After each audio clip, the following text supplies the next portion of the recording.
The first time the villagers saw Luca, they thought their eyes were playing tricks on them. He stood at the edge of the tall grass, barefoot and wild-haired, his skin sunburned from the harsh elements. His clothing, if it could even be called that, was nothing more than ragged strips barely clinging to him. But what startled them most was not his appearance. It was a companion standing beside him, a lioness, partially hidden in the tall grass, stood silently just a few feet behind him. She wasn't attacking, growling, or showing aggression. She was simply watching. The villagers froze, gripping their tools in fear, ready to either flee or fight if necessary. Yet Luca seemed unshaken.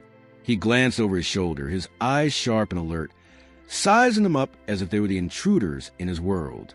Without a word, he took a step back, and the lioness flicked her tail. Suddenly, another lion appeared beside her, a massive male with a golden mane. Then, as if they had rehearsed it countless times, Luca and the lions vanished into the wilderness. The villagers stood in stunned silence, unsure what they had just witnessed. Had they really seen a human child living among lions? Word spread quickly beyond the village, and rumors began to circulate. Who was this boy? How had he survived? Most crucially, was he even human anymore? Before long, a group of researchers and wildlife experts arrived, eager to uncover the truth. But when they finally found Luca, nothing could have prepared them for what they saw. The search for Luca became an obsession. Villagers spoke in hushed whispers, telling tales of a spirit child raised by lions.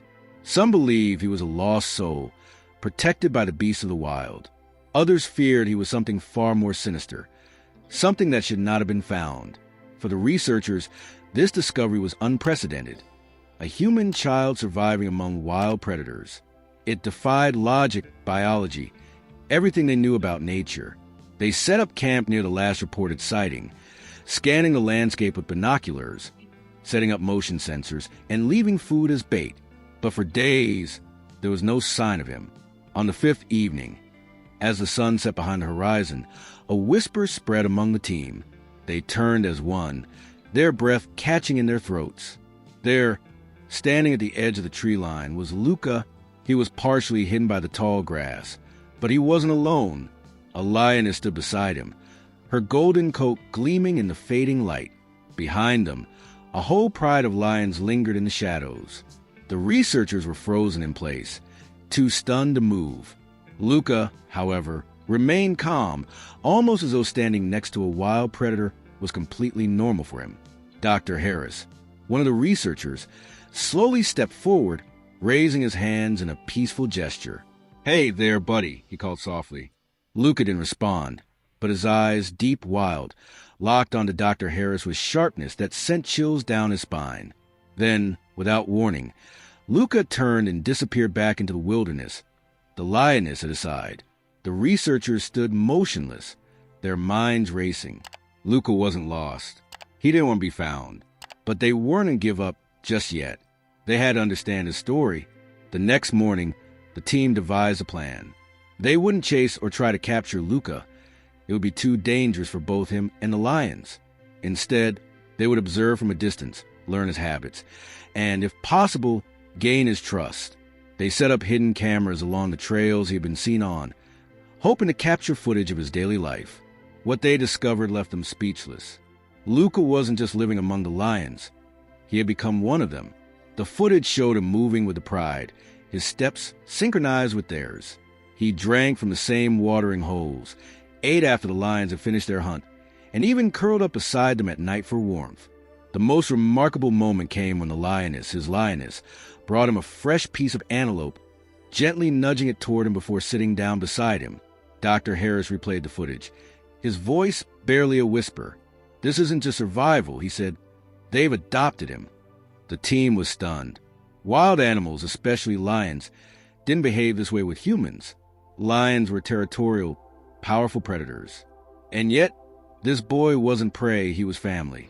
That night, from their hiding place, the researchers saw something even more incredible.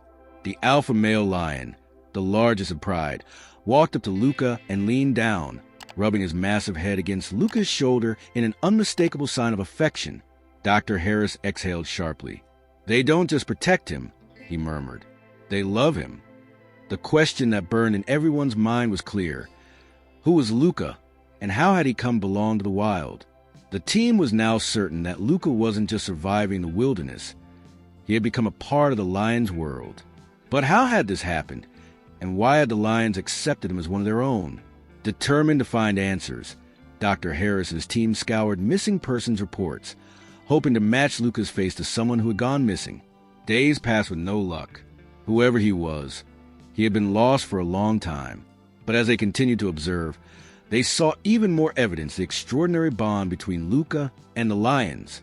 He moved among them with complete confidence, never flinching, even when the massive alpha lion stood just inches from him. The lioness, who always stayed closest to him, watched over him with a fierce protectiveness. Then one evening, everything changed. The team was hiding in their spot when they heard the sound that sent chills down their spines. Gunshots. Poachers. Dr. Harris's stomach turned. The lions were in danger, and so was Luca. Without hesitation, the team grabbed their gear and rushed toward the sound. When they arrived at the clearing, their worst fears were realized. A group of armed poachers stood near a truck, their rifles raised.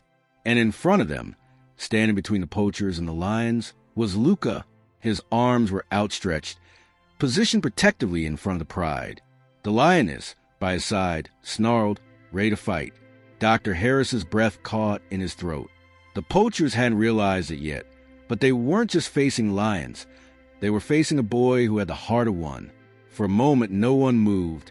The air was thick with tension, only the low growls of the lioness and the distant rustling of the wind breaking the silence. One of the poachers, a tall man with a rifle slung over his shoulder, stepped forward. "Move, kid," he barked, "unless you want to get hurt." But Luca didn't move. Instead, he let out a deep, guttural growl, not human, something he had learned from years of living with lions. The poachers hesitated. The lioness moved closer, her ears pinned back, her muscles coiled. The rest of the pride lurked in the shadows, their golden eyes gleaming in the fading light. The poacher leader cursed under his breath. "Damn kid thinks he's one of them." Dr. Harris knew they had to act fast. He exchanged a glance with his team, then stood up with his hands raised. "Hey, put your weapons down," he called out.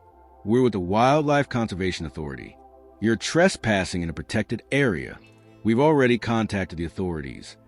The poachers hesitated. The lions were dangerous, but so was getting caught by the law. "Let's go," one of them muttered, lowering his gun. But the leader, his eyes still locked on Luca, shook his head. "That's not just some wild kid," he sneered. "That's money." Dr. Harris's blood ran cold. They didn't just want the lions. They wanted Luca. Luca must have sensed the danger, because he took a step back, his fingers brushing against the lioness's fur. She growled deeply. The rest of the pride inched forward. With no time to spare, Dr. Harris made a snap decision. "Run," he whispered. Chaos erupted. The lions lunged, roaring, and the poachers stumbled backward, shouting. Luca, wild and untamed, disappeared into the grass once again. The poachers scrambled, tripping over themselves as the lions drove them back toward their truck. The leader cursed, firing a warning shot into the air, but it only made the lions angrier. Dr. Harris and his team stayed low, watching as the poachers finally abandoned their hunt and sped off. The danger was gone, but so was Luca. The team searched for hours, following the pride's trail deep into the wilderness, calling out softly, hoping Luca would reveal himself. But he never did. Finally, as dawn began to break, they reached a wide-open plain where the pride had gathered. The lioness, his protector, stood at the center, her golden eyes watching them. And there, nestled safely against her side, was Luca. He wasn't afraid. He wasn't lost. He belonged. Dr. Harris exhaled deeply. He had spent his life studying wildlife, but he had never seen anything like this, a human so deeply woven into the fabric of nature that he had become part of it. The team knew then that trying to take Luca away would be a mistake. Instead, they decided to protect him from afar, establishing a conservation perimeter to keep poachers away. As word spread, governments and wildlife organizations recognized the area as sacred land, untouched and untamed. Years passed, and though Luca was rarely seen, his legend grew. The villagers spoke of the child who lived among lions, a symbol of nature's purest bond, one built on kindness, loyalty, and love. And for those lucky enough to catch a glimpse, they didn't just see a boy, they saw the heart of a lion beating in human form. Some stories remind us of the unbreakable bonds between humans and nature. This was more than survival. It was trust, loyalty, and love in its purest form. But here's the real question. If you were lost in the wild, which animal would you want by your side? Let us know in the comments. And if you enjoy stories that challenge what we think is possible, hit subscribe.